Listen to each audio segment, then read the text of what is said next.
தமிழகத்தில் பல்வேறு வழக்குகளில் தேடப்பட்டு வந்த பயங்கரவாதிகளை ஆந்திர மாநில எல்லையில் உள்ள புத்தூரில் சுற்றி வளைத்துள்ள போலீசார் அவர்களை பிடிக்க துப்பாக்கிச் சண்டையில் ஈடுபட்டுள்ளனர்.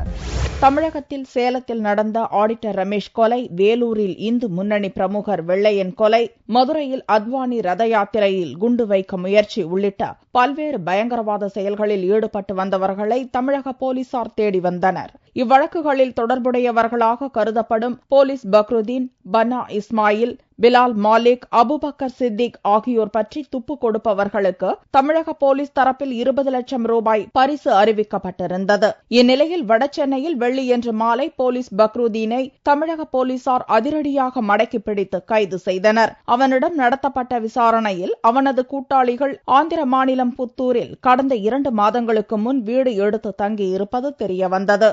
அப்பகுதிக்கு தமிழக போலீஸ் சிறப்பு படையினர் விரைந்தனர்.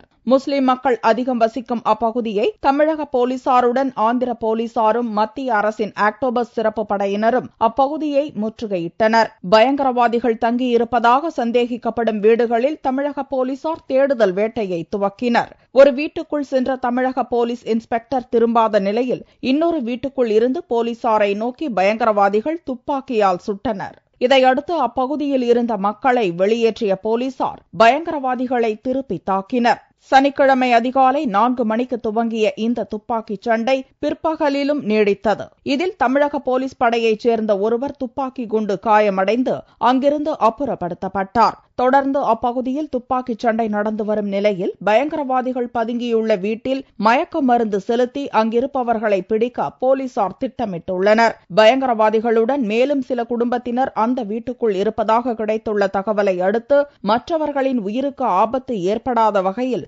பயங்கரவாதிகளை பிடிக்க போலீசார் வியூகம் வகுத்துள்ளனர்.